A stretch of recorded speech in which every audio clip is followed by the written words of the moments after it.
nossos... Tô pronta pra sabatina? Pra sabatina dos nossos ouvintes aqui do Morning Show. Olha, vamos lá então. Tem uma primeira pra gente começar aqui, pra gente aquecendo, tá? Bom dia, pessoal do Morning Show. Queria parabenizar vocês aí pelo programa, primeiramente. E segundo, deixar uma pergunta aí para a terapeuta sexual aí. Eu sou Wagner, da cidade de Itapetininga, interior de São Paulo. Estou com 32 anos, minha esposa com 30. Estamos com 7 anos de casado. Completa 7 anos dia 12 agora próximo. E temos uma filha de 4 anos. E esse ano, com 7 anos de casado, a gente vem notando uma diferença na nossa vida sexual. Talvez um apetite, vamos dizer assim, ou uma integração. Estamos interagindo mais e com uma frequência maior. Eu gostaria de saber se isso aí é da idade, 30 anos, 32 anos, ou talvez seja nós mesmos que estamos bem entre nós e a coisa está melhorando.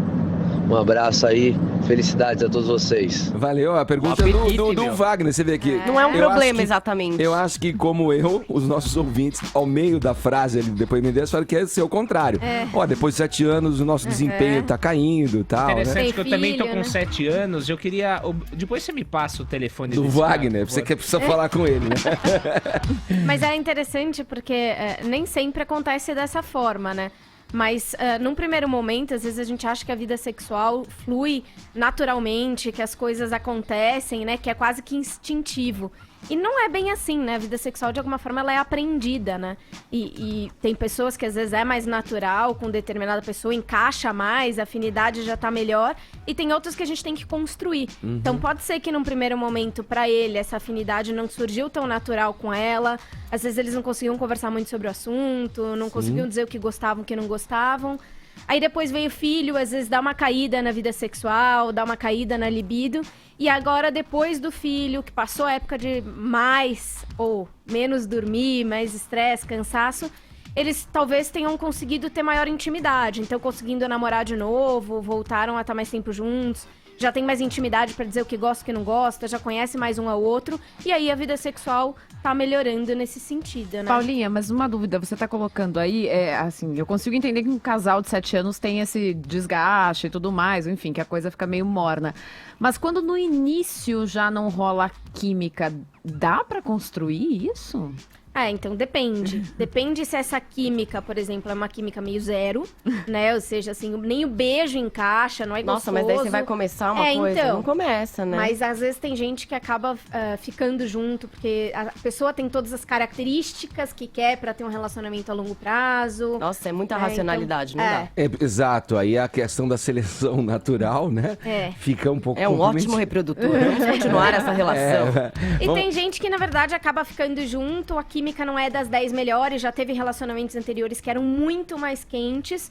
E nesse sentido dá pra gente ir ajustando, conhecendo mais, mas talvez não vai ser a melhor química de todas. Talvez Por exemplo, vocês tenham Vini, outras se coisas você não melhores. tivesse uma química com a Jenny, você insistiria no relacionamento? Não me complica. Vamos pra mais uma aqui, ó. Bom dia, Morning Show. Aqui é a Valéria de Paranapanema. Eu gostaria de perguntar a Paula o seguinte: eu acho que eu sou uma mulher dominadora na cama. Isso assusta os homens? Como eu devo agir assim? Quais atitudes que eu devo tomar quando eu não conheço a pessoa? Não sei, tem homens que gostam e tem outros que não. Eu gosto. Mas às vezes eu tenho medo de tomar iniciativa. Beijos e bom final de semana a todos. Edgar, sou tua fã. Beijos. Olha aí, meu. Olha quem que ela quer dominar, o Edgar. E aí, Edgar, você É vai brincadeira ou não? Ai, caramba. Ficou vermelho, Eu vou ficar vermelho. quieto, eu vou ficar quieto. Eu vou deixar a Paula responder. Eu acho que tem gente que gosta e tem gente que não gosta de ser dominado. Ela quer saber o que ela faz Como no que ela primeiro lida, encontro. né? Porque deve ser uma coisa meio impetuosa dela ali, né? É o jeito dela gostar e de Da seduzir. tacada. Né? Eu acho que, assim, vai ter gente que vai gostar, vai ter gente que não. Então, tem homem que gosta de dominar, né? Então, Ela às vai vezes ter que sacar isso e... Exatamente. Então, pode começar com algumas pequenas insinuar de algumas formas mais leves e ver como é que o homem reage. Então, perceber muito o comportamento do homem. Então, começa ela indo por cima, ela tentando tomar um pouco conta da situação e ver se ele se sente à vontade. Muitos homens, quando não se sentem à vontade com isso, ele inverte a posição, ele começa a tomar... Então, ir percebendo a situação ali, então começando devagar, e se perceber que o homem curte, vai lá, aproveita, manda bala. Se não, tentar tomar um pouquinho de cuidado, mas ao mesmo tempo refletir. Se ela gosta, se ela é uma mulher dominadora, será que ela vai querer ter um homem que não gosta de uma mulher dominadora? Aí já serve para ela refletir também. Né? Eu acho que essa é uma boa dica. Vamos para mais uma aqui, ó. Tem agora é a do Ismael. Bom dia, pessoal. Aqui é o Ismael Santos, de São Paulo. Bom dia, Paula. Então, minha dúvida é o seguinte. Eu, quando era mais jovem, sempre quando eu ia sair com a garota pela primeira vez, ficava muito ansioso, muito nervoso e não desenrolava muito bem. Aí, da segunda, terceira vez, sempre aí era tudo ok, rolava tranquilo. Queria saber se você tem alguma dúvida, algum conselho para quem passa por isso hoje em dia. Eu, graças a Deus, estou casado agora, não passo mais por isso. Obrigado. Tchau, tchau. Ismael, isso é bem comum, viu? Várias pessoas passam por isso, até porque a gente parte do pressuposto que o homem já deveria saber, que ele deveria chegar super confiante, que ele deveria saber tudo, quando na verdade não é assim, né? O homem também tá com medo de ser rejeitado, né? Sim. Dessa insegurança. Então, primeiro, é um pouco antes, na verdade. Você ter claro quais são suas qualidades, quais são seus pontos fortes, para você já chegar mais tranquilo. Você já pensar em assuntos que você pode ter de uma conversa legal, assuntos que você pode conhecer. E se você é uma pessoa que sente que tem pouco repertório e tal, pesquisa coisas, entra nos sites, vai pesquisar alguns assuntos para quando você chegar lá, você se sentir mais à vontade, achar que você tem... Porque um dos maiores medos é isso, é achar que você não vai saber o que conversar, o que dizer, como chegar. Então, estudar um pouco sobre isso, entender mais sobre você, sobre a sua autoestima, o que você tem de bom, e saber que nem todo mundo vai gostar de você, assim como ninguém... a gente não gosta de todo mundo também, então ter essa menos ditadura de que precisa ser 100%, né? Ô, Paulo, e nesse tempo agora de internet, de aplicativos, isso também acaba atrapalhando um pouco os jovens de hoje em dia no poder da conquista? Sim, com certeza. Porque acaba que ele não sabe olhar no olho, né? E se portar até no não verbal, não sabe muito como se portar. Não tem muito... Nas conversas é meio um diálogo meio... Sem muita conversa, sem muita coisa assim. Então, acaba atrapalhando um pouco nesse sentido. Por isso que, às vezes, é até bom o jovem se desafiar a tentar conversar mais, fazer alguma coisa mais profunda. Quando tiver até coisas simples, né? No elevador, olhar no olho das pessoas. Quando tá em algum lugar público, não ficar só no celular, pra você conseguir olhar, conseguir paquerar, conseguir ver gente que te olha. Porque muitas vezes as pessoas chegam no consultório, mas ninguém me olha. Mas você olha. Você sabe se as pessoas estão olhando, né? Porque você nem presta atenção nisso, né?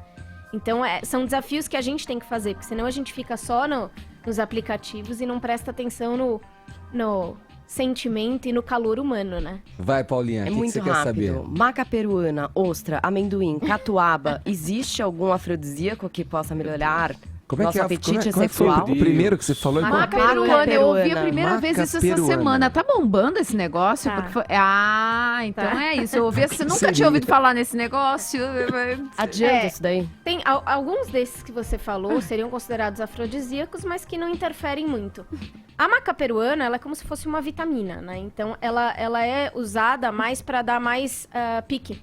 Mais a pessoa ficar mais animada, mais pique, mais animada na vida.